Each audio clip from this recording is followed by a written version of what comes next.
હનુમાનજી મહારાજની સંકટ મોચન તુલસીદાસ વિરચિત જે હમણાં જ રજૂ કર્યો, એમાં બાલ સમય રવિ ભક્ષ લીયો તબ તીન હું લોક ભયો અંધિયારો. શું કામ આ પ્રસંગ બન્યો હશે? ક્યારે આ પ્રસંગ બન્યો હશે? શું કામ હનુમાનજીએ સૂર્યનું ગ્રહણ કરવું પડ્યું છે? શું કામ હનુમાનજી સૂર્યને ગળી ગયા હશે? લોકકવિ ખુલાસો આપે છે કે હનુમાનજી મહારાજનો જ્યારે જન્મ થયો અને ભગવતી અંજની અને પૈપાન કરાવવા માટે બેઠી, હનુમાનજીના ઉદરમાં ભગવતી અંજનીના બે જ ઘૂંટડા ધાવણના હજી ઉદરમાં ગયા હશે, ત્યાં તો આંખમાંથી દાડ દાડ દાડ દાડ આહુડાની ધાર મંડી થવા ઉપર જોયું માં રોવે છે. શું કામ રોજ માં? ના બેટા, આ તો મારા હરખના આહું છે. વિજ્ઞાન ગમે એટલું આગળ વધ્યું હોય, કોઈ પણ માણસના આંસુને નળીમાં ઝીલી એનું પૃથ્થકરણ કરીને વિજ્ઞાન ઈ નક્કી કરી શકે કે આંસુમાં કેટલા ટકા ક્ષાર છે, પણ હજી વિજ્ઞાન ઈ નક્કી નથી કરી શક્યું કે સુખના આહુડા કેમ ટાઢા હોય છે અને દુઃખના આહુડા કેમ ઊના હોય છે. ઊના ઊના આહુડા માના પીડ્યા ને હનુમાનજી કીધું કે માં આ તો વેદનાના આંસુ છે. ના બાપ, માં જો તું સાચી વાત ન કરતો તને તારા દીકરાના સોગન છે. તેથી અંજની આહુડા લોહીને હનુમાનને એટલું કીધું તું, બાપ મને દેવતાઓનો શ્રાપ છે કે તારે ને આ દીકરાનો જન્મ નહીં થાય, તને કુંવારા કલંક લાગશે અને કદાચ તારે ત્યાં જો દીકરાનો જન્મ થશે ને તો હવા પોર દી ચડશે ત્યાં સુધી તારો દીકરો જીવશે નહીં. તને ખોળામાં ઘૂઘવાટા કરીને ધાવણના ઘૂંટડા ભરાવું છું બાપ, પણ હમણાં સૂરજનારાયણ ઉગે અને હવા પોર ન થાય એ પેલા તો તું આ જગતમાં નહીં હો. મને આહુડા એના આવે છે અને જાણે જનેતાના ધાવણની શું તાકાત હોઈ શકે? એ હનુમાનજી મહારાજને હજી ઉદરમાં બે જ એમ કહેવાય છે કે જનેતાના ધાવણના ઘૂંટડા ગયા હતા. હનુમાનજીએ પહેલી વાર જન્મતા મેં હુકાર કર્યો છે કે માં એને હું હવા પોરનો થાવા દઉં તો ને. અને હનુમાનજીએ છલાંગ મારી અને બલ સમય રવિ ભક્ષ લીયો તબ તીન હું લોક ભયો અંધિયારો. ત્રણેય લોકમાં અંધારું છવાઈ ગયું. સચાજર જગત આખું વ્યાકુળ છે. ઘણા કથાકારો એવો ખુલાસો આપે છે કે અંજની વનફળ લેવા ગયા હતા, હનુમાનજી ભૂખ્યા થયા હતા અને ઉગતા સૂર્યને સફરજન સમજી અને હનુમાનજીએ ઠેકડો મારીને ગળી ગયા હતા. જન્મતા વેદ જે દીકરો એટલો ભૂખાળવો હોય એ કોઈ દી પરાક્રમ ન કરી શકે, પણ પોતાની જનતાને શ્રાપ મુક્ત કરવા માટે તે હનુમાનજી એમ કહેવાય છે કે સૂર્યનું ગ્રહણ કરી લીધું.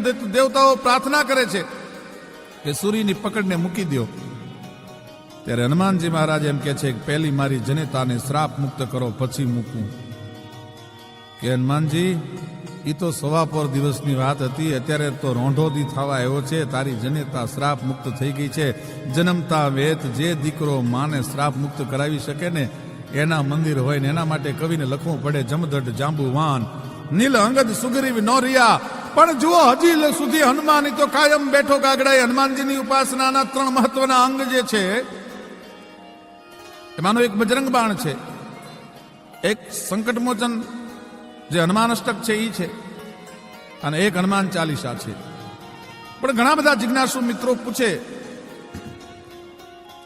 કે ભાઈ અમે હનુમાનજીની ઉપાસના કરીએ છીએ, એનું ફળ મળતું નથી અમને. હનુમાનજીએ સૂર્યને પકડ્યા પછી એનામાં વજ્ર સમાન તાકાત જે આવી અને પછી ઋષિઓને રંજાડવા માંડ્યા, એટલે ઋષિઓએ હનુમાનજીને કીધેલું કે તું તારું બળ વિસરી જાય, જ્યાં સુધી તને તારી બળની યાદી કોઈ નહીં કરાવે ત્યાં સુધી તું કોઈને મદદ નહીં કરી શકે.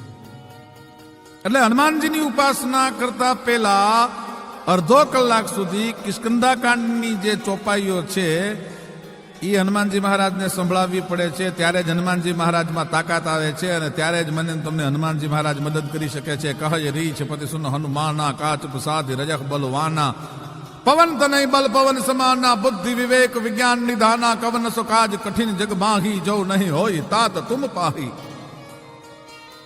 એટલું કીધા પછી હનુમાન ચાલીસાના પાઠ કરે કે સંકટ મોચનના પાઠ કરે કે બજરંગ બાણના પાઠ કરે તો હનુમાનજી મહારાજ મદદ કરી શકે છે. અને હનુમાન ચાલીસા છે, બજરંગ બાણ છે અને સંકટ મોચન સ્તોત્ર છે, તો હનુમાનજીને એના વીરરસનું ગાન સંભળાવવાનું છે. એને ગમે એમ ન ગવાય તો એ હનુમાન ચાલીસા જો સંભળાવવા હોય હનુમાનજી મહારાજને તો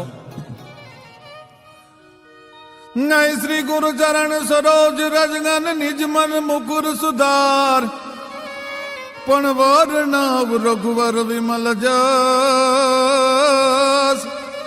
એ ગન જો દાયક ફલજાર પણ બુદ્ધિ ન તન જાની ગેંગન સુમિરો પવન કુમાર बल बुद्धि विद्या देहु मोही और हर हु कलेश विकार तो जय हनुमान ज्ञान गुण सागर जय कपीश दिहु लोक गुजागर राम दूत अतुलित बल धामा अंजनी पुत्र पवन सुत नामा महावीर विक्रम बजरंगी कुमति निवार सुमति कै संगी कंचन वरण विराज सुवेशा कानन कुंडल कुंचित केशा